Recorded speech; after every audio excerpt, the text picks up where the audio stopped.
I lost it for like a week towards the beginning of the semester, and I thought I was going to die every single day. In society, it's like you have to be so accessible at all times, and if someone like tries to like contact me, and if I don't get back to them within like an hour, it's like they automatically assume something's wrong. I went to Honduras for 3 weeks. Oh, okay. The first 3 days, I was like, my phone.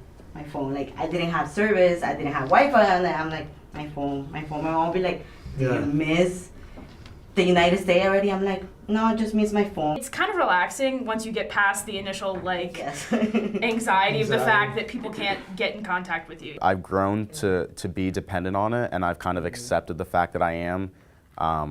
It's just, it contains everything. It's synced up with my laptop so that the schedules match up, my calendars match up, my notes match up, my contacts, my emails. What are your favorite mobile apps? The Reddit app, which is weird on Windows when it's called Baconet. I think it's like Alien Blue on iPhone. That's what most people have. First and foremost is Twitter on my phone. When I'm bored, I'm just like sitting on the bus or something, I'll scroll through it. SoundCloud for me. Instagram. So I love the map apps on my phone because it gives me directions to anywhere I need to go. I do use like the email apps, like Gmail has its own, I'll use that. Okay. I use like a calendar a lot to keep track of daily things, and that's all in addition to like the Facebook and Twitter and Instagram and Snapchat. The RTS bus app is great because it gives you live locations of the buses on campus. Flappy Birds. Okay. I don't use it, but I know a lot of people do. Use the weather app. I use the weather app. The weather app, okay. I use, every once in a while I use Sports Center. That way I can use, that's me personally. Oh, like your bank account. Yeah, that's a good thing. thing. Yeah. LinkedIn, new thing, love it. There's an app for it. I really like it. I downloaded a sleep cycle app by word of mouth that worked great, and I still use it. And then phone apps, I'll actually go to the app store. That's like something I do. I go and like search for apps that are interesting and new.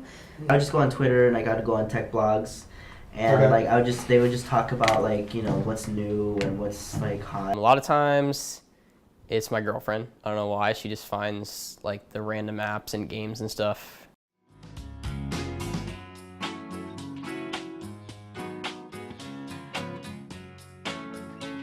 I don't want to be like that person taking pictures with an iPad. Like, I'm still good with my phone. So this is like a tablet, I guess, but I never hardly, unless I'm reading an article or like something for school, I never am like using it as a tablet part. I'm usually just using it as like a little netbook. I bring my iPad to class because it's smaller than my laptop.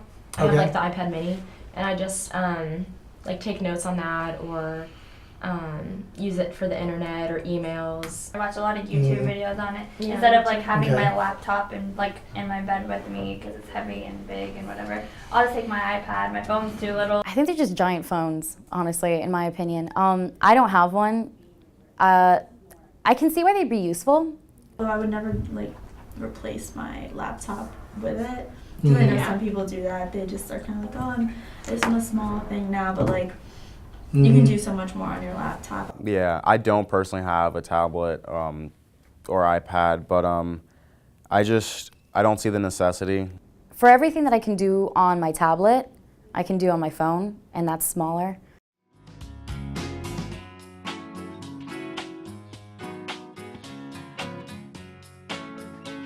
Like via Twitter, let's say CNN posts something about like the missing Malaysia plane. People comment on that or like they tweet at it, and you see what other people are saying also, and there's comments on the actual like article that like is linked to it. So it's just, I feel like it gives you a more in-depth look at events as opposed to just watching it on TV. I always find out first through Twitter because people are like updating it so constantly. Previously, I had news apps on my phone. I had the NPR app downloaded, and I would read occasionally stories on there, but it just got to the point where I wasn't using it, so I deleted it. And Huffington Post, I'll log on to there pretty frequently. Sometimes I'll go like on CNN and stuff, but for the most part, everything comes from Facebook. Yeah. You just like, oh, pray for Boston, like you said. Like that's where I first heard about it. Facebook through the phone or whatever. It's like, because it's with you now, like then. But yes, I do get like CNN, New York Times, Fox News, like notifications sent to me as well. I remember I found out about the Colorado shooting, the Batman guy or whatever, via Twitter, and then I immediately turned on my TV and started watching it there because like they were covering it on like every single channel.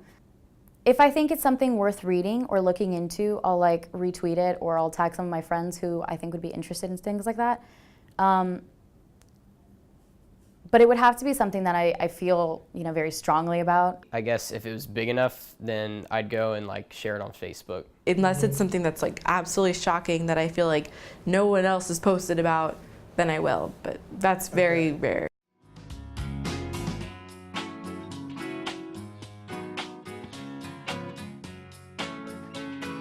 What media or social media or technology or general platforms would you consider to be lame or no longer cool?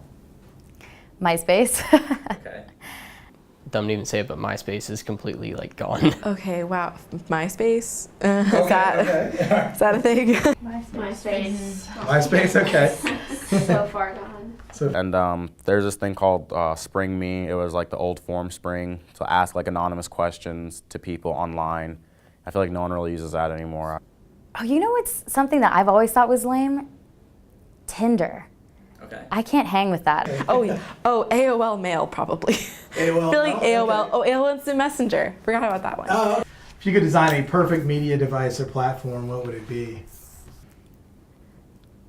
It'd be a lot like my phone. I think they already have it. It's like, it's the combination of the laptop and a tablet. Something that doesn't get ruined by water. Something that's easy to use and easily transportable. Just durability in general. Like they use glass and that can shatter. I've shattered so many phones. Yeah, so maybe if it has USB ports too, a lot of them, a lot of USB ports, always a lot of USB ports.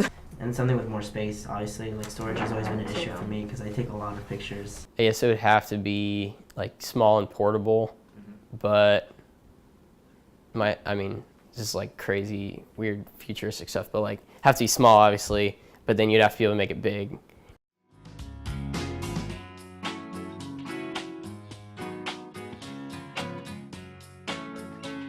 I think a lot of people find it easier too, like to be on their phone than have a conversation. Yeah. You know, like how many people, if you go into a classroom, are just sitting there on their phone instead of, you know, talking to the people around them. I have friends who are so afraid to call someone on the phone, even if it's me. That's really, it's weird. I'm very sarcastic, and sometimes that doesn't come across in text.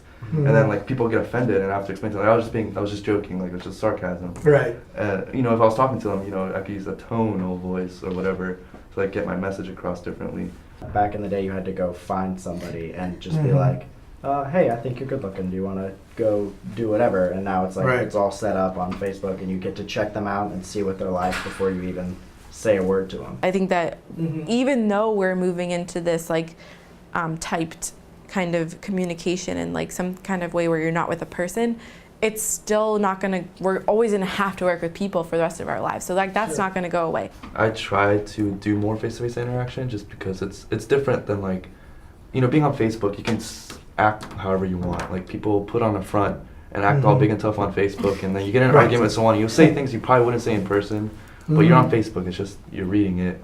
And then when you get in front of that person, it's completely different.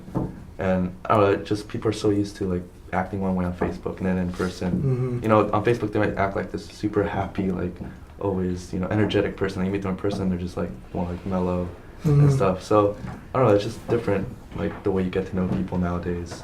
Like for me, I meet more people on Facebook, and then I end up running into them. I'm like, hey, I know you. Oh, you're my Facebook friend. And then that's how I really start like getting to know them on a more personal level. But I think it's just changing every day, like the way people interact.